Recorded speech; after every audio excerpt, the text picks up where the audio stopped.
Welcome back. Global news. Okay. I know y'all been watching football, right? And last week was an up and down roller coaster for the many different things that we saw last week. And we want to start by saying that it was a good week for college sports in general. And we saw some of our teams win and we saw some of our teams lose. But for the most part, it was a solid week. Okay. Now we can sit there and go over the things of what we would have liked to happen, this last week with college football. And then we can also go over the things that happened. So, yes, I wanted my team to win, but unfortunately they didn't win. But it's okay because we already know within the Big 12 that it's a transition period and there's an up and down. Any given week, any team could win. Now, we know that Texas and Oklahoma have stood fast and holding their position as number 1 and 2 of the conference, and they most likely will meet again in a Big 12 championship game.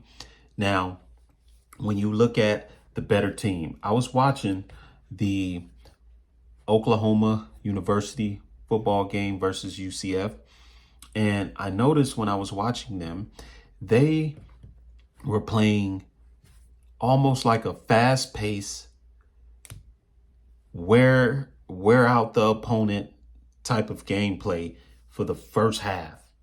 And, they were no huddle or quick huddle. It's almost like the way they prepared this game is they already had at least 30 plays in line what they were going to run. Or should I say, before they went out on the field, they already had their 4 sets of downs that they would run. And it was a cycle to where they repeat, which I don't think you've seen this kind of football, but it's very aggressive. And if you're well coached and you want to get something done, let's say you think or you may have an advantage over a team who may be transitioning or getting familiar, a good way is to just run them to the ground. That's kind of like what we saw. And so there was the hurry up offense to where, every play was ran within 10 seconds or less. After they get off the ground from the first play, they get up, set up, boom, they're going again. Now, what this does is set up a big play option for at any given time of the game. And when I was seeing this unfold, I'm like, oh, okay. So they're playing very rugged, real quick, wear out the defense. And then when you least expect it, you're looking for the run because we kept running. We're running. Boom, boom, boom. We're running. We're getting 5 yards here, 5 yards there, 4 yards here, 3 yards there, 5 yards. We're getting first downs and we're just running, running, running. So you're going to be geared and train your minds to look for the run play. And then as soon as you least expect it, wide open for the pass. And that's what I saw Oklahoma do to UCF. And UCF held their own. They made some awesome defensive stops, including the interception, and they could have won that game. But unfortunately, the time ran out and Oklahoma ended up winning. Now, let's look at the Texas and the University of Houston game. Well, this was a different style of play. We saw that when the game began, that Texas came in ready to go. Boom on the scoreboard, boom on the scoreboard. Next thing you know, 21-0 before the first half, or at least the first quarter. And I'm sitting there looking like, okay, this is that inconsistency I'm talking about.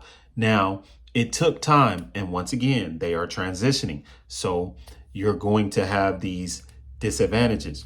Now, when you look at the overall gameplay, you like, okay, where's the feedback? When are you going to, score again? So it took time for the machine to kick in. And what is daunting about this process is that while it may look like a beginner's game, the first thing you look over to, this is why we need another coach. Now, the University of Houston ended up scoring 2 touchdowns before the half, making it 21-14. But in order to win, you cannot start off like that. You cannot start off like that. And it seems like Texas was the better team. And more so, let's talk about the last play of the game before the game ended. Now, the University of Houston had an opportunity to tie the game and potentially go into overtime. It should never get to that point, but that's better than just outright losing, right? So when that last play was called, they were about 13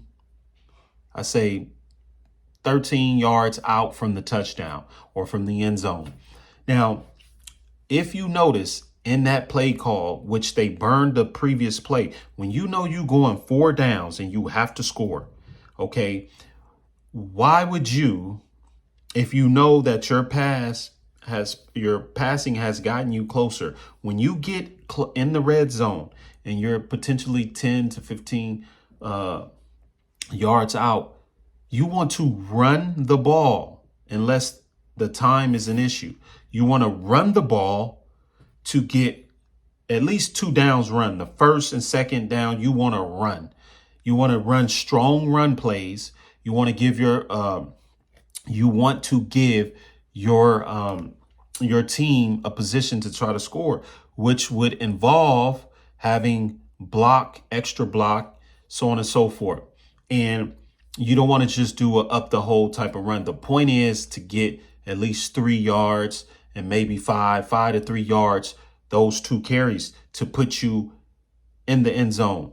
And then not in the end zone. If you can score, that's fine, but closer to the goal line. And if you get closer, you take away 7 yards, you're 7 yards out. That is the perfect time to do a play action pass or an option. Okay, not just a simple roll out, throw the ball 2 yards outside of the touchdown on the last play into where you run a chance, because you're running outside the pocket, you run a chance of overthrowing your receiver like you did, or underthrowing to where the momentum is behind the receiver and the ball goes, or the receiver is going in one direction and the ball goes behind the receiver. Now, this is what happened. And obviously you have defensive backs that are there waiting on the short pass. Now, at least if you ran, okay, now we're talking about play action for these last 2 downs. And you can work on the left or the right side, whichever one is strong or weak. You can see that by observing the defense and what type of zone they're in. And also, when you are running the play action, you've already previously ran 2 run plays prior to these 3rd and 4th downs. So it's a good chance the team would be in a mixed emotion or a setup to where they don't know if you're going to run or pass, but at least they would assure that you will potentially run. It's a 50-50 chance. So that leaves the defense on their heels. So what better way to run the play action, fake run, and then pass to the open receiver? Not only will that spread the defense and give your offense at least 3 options or 3 chances to score, or 3 options to get into the end zone. The first option is the run. They're looking for the run, so their eyes are focused on the run. So they're trying, the defensive backs or gearing on the run. It puts them on their heels, because next time when they look back up, they see that the running back doesn't have the ball. Now they have to scramble to see where's the quarterback, where is he going to be throwing to, and then look behind them. If the safeties are not spread on both sides, then look behind them to see where the ball is potentially, or which receivers are open. So not only do you put your defensive backs in a position where they're on their heels, that makes it to where they have to figure out where you're going to throw, which potentially that makes them fall back a little bit more if they realize you for the throw. You can even punt fake. That leaves the position where they're going to end up throwing, or think you're going to throw. They're going to fall back into the end zone looking for the open receiver to try to cover a double zone on with the safety. And then what that do, spread the offense or open up the field to where If none of the receivers are open and it's potentially can be an interception, that gives the quarterback time to go ahead and run it in. So that gives you 3 different options to score on this 3rd and 4th down. Now, some people would say that that's football 101. Now, these are the plays that you run when you're trying to score in the end zone or in the red zone, but you have to bring it to a point to where you have the defense on their heels to where they're going to be confused. They're not sure if you're going to run or pass. And then here comes, if they fall for one of the two or don't fall for any, then you have the option to run it in, quarterback touchdown. That was just my take on better management of the last play that was ran by the university when they were playing against Texas, those last 2 downs that end up ultimately losing. And once again, it all comes down to motivation. There's no morale, motivation. You can see that 21-0 that happened with Rice. That tells you it's the motivation. They need the motivation to win, to get out there and play and be competitive every down, playing the whole game. And you didn't see that. It's almost like they were mesmerized looking at the players versus running the plays. On top of that, I must say this. This was a well-rated football game, okay? The University of Houston versus Texas was rated number 6 in the nation of most watched football games this week. So that tells you something. What does that tell you? A lot of people are invested in the old rivalry of the Southwest Conference between the 2 teams. But since Texas is leaving to the SEC, you won't see that gameplay unless there's a scheduled game later, or once they become acclimated with the SEC, and maybe there's a Big 12 SEC matchup between the 2, but most likely that probably won't happen. But you can see if the teams would have been acclimated a long time ago, you would have saw these high numbers, and you can clearly see that was a more or sought after game that was watched. Number 6. It wasn't the top 3, but that's not bad. Number 6 ratings in the country this weekend, Houston versus Texas. I wanted to make a note of that. And if you compare each game each week with Texas, you can kind of see the demand for that particular game. But once again, thank y'all for watching. This was my take on week 8, looking at the 2 big games of the Big 12 with Oklahoma and UCF and Texas and Houston. Once again, like, subscribe, and don't forget to have a great day.